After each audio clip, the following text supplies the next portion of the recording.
Sandy Wyllie, also known as Buttercups. I'm sitting in a toy box reading a child's book, Lyle and the Birthday Party. Now, you might figure, what is she doing? Okay. My psychologist, Dr. Richard Geis, who I had for 16 years, is doing exactly with me what I'm doing right now. He was trying to regress me into a childlike state and then repair the damage my parents done to me by raising me up the good old-fashioned way. So what's wrong with this picture? What's wrong with your psychologist trying to regress an adult patient? Having an adult patient sit in their laps like a baby child, reading, not this book, it was another book, reading a child's book to a patient tucked in the couch with a blanket. And he literally tucked the blanket in all around me like you swaddle a baby. Of course, it's acting out. Remember we talked about acting out. That therapy is not supposed to be acting out. It's supposed to be talk therapy. In other words, you say your feelings, you say your dreams, you say your fantasies, but you don't act them out. For instance, you might say, I wish I could, sit in your lap like a baby and cuddle with you. That's fine. But if the psychologist actually allows you to sit in their lap, an adult patient, and cuddle, that's not fine. That's acting out. Regressing a patient is very dangerous. First of all, it didn't work. It backfired on the great Harvard psychologist. How did regressing me backfire? Because, think about it. If any of you are parents, you don't have to necessarily be parents, or any of you around children, young children are very demanding. They throw temper tantrums. They're self-centered. They believe they're the center of their universe, right? They want a lot of attention. They're very demanding. So think about that.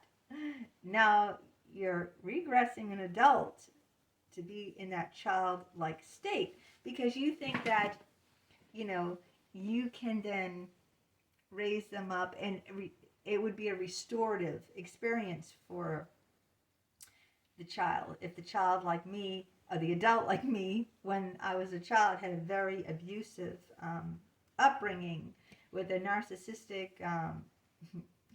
mother who used to beat her to a bloody pulp, and a schizophrenic father who thought the world was out to kill and destroy us and was in and out of mental hospitals, then you would think that you provide the patient with a stable and restorative experience and start out,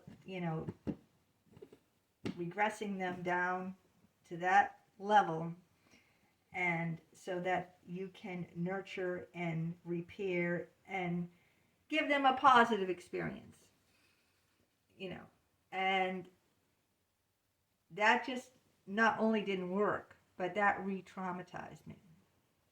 Let's talk about why that re-traumatized me and why that didn't work. And like I said, if you've ever been a parent yourself, or if you have been around children, either your friends' children or nieces or nephews, you're going to know that children are very demanding. They want a lot of attention, like I said, and then you just can't do that. I mean, it's not realistic. Bringing a patient down, regressing a patient down to that level, and then having it be too much on you. And this is what happened with him. He said, you were too intense. You were too demanding. You wanted too much attention. But who was the professional doctor who regressed me down to that child level? And then when I got there, said, well, this is too much. It just reminds me of like a teenager who gets pregnant because they want something cute and adorable, to love. And babies are cute and adorable, but babies are also very demanding. They poop in their pants, right? You have to change their diaper. That isn't pleasant. They want to be fed. When I breastfed my son, Alex, he was screaming, crying. He was colicky. And he wanted to be nursed every hour. Every hour! The only way to quiet this baby was to nurse. Every hour. Okay? So between feedings every hour, not sleeping at night, changing diapers every hour. You see what I'm saying? Colicky, they're crying. You have to, the cuteness wears off fast. So that's what happened with Dr. Geist. The cuteness wore off fast, and he just withdrew.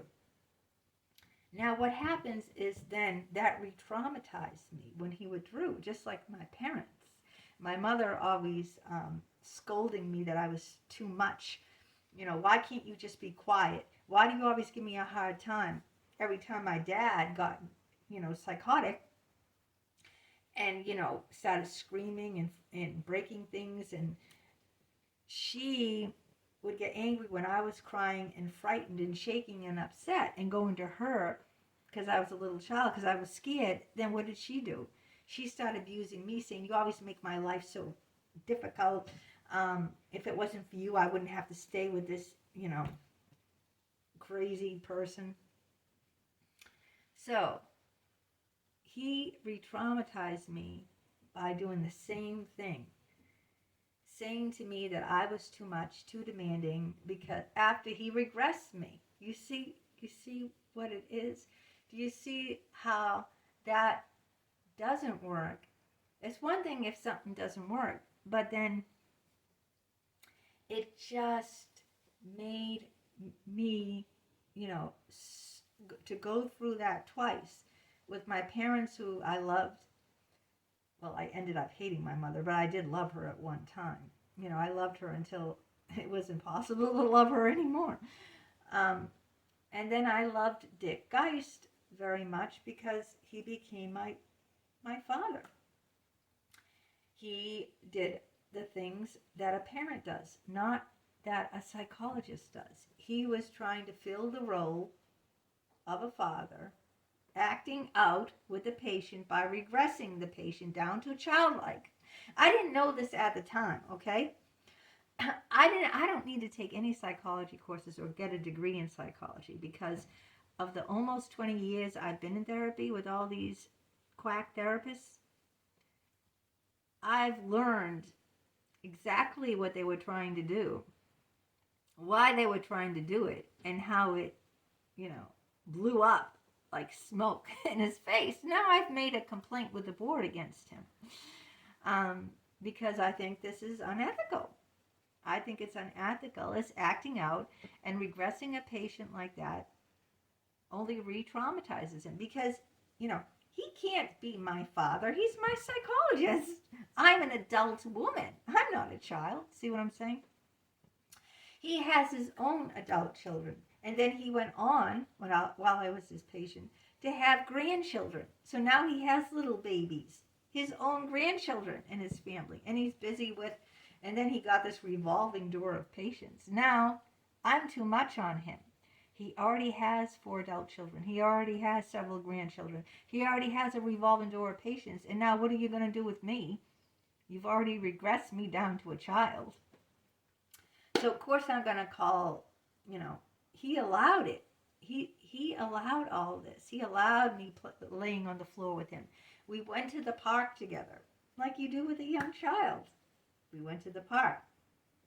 I went on the swings. I went on the swings in his backyard. His daughter's, I guess, playhouse, swing set, slide, um, sandbox. It was all there. He allowed me to play with it. He played with me in it. He pretended that I was his child. And what happened? It became too much on him. He didn't need an adult child. You know, it's kind of like, well, I have a severely handicapped child, and my Alex, who's 27, is really 2 years old and inside. That's why I see this toy box. This is, for Alex. This was Alex's when Alex, before he got the meningitis, when he lived at home. And now Alex, still, when he comes home to visit, he goes with this toy box and there's like, God. This stuff. All these little children's books and everything in here that Alex plays with and looks at, because he's not 27, cognitively. He's only 2. So he enjoys what a 2-year-old would enjoy, or a 3-year-old, maybe 3 the most. But this never works in therapy. And that's what I'm trying, to put out there, how these therapists failed me, so other patients can learn, and other doctors can learn that this, you're playing with fire, okay? You're playing with fire. I became a severe alcoholic because, I was traumatized by my parents, and then I got this psychologist who regresses me, and then he re-traumatizes me because he can't keep the charade up. He can't keep going on being my daddy, He's getting resentful. He's resenting it, When is she ever going to grow up? But who started it? Who put the patient in that position? You see what I'm saying? So, regression never works out in therapy.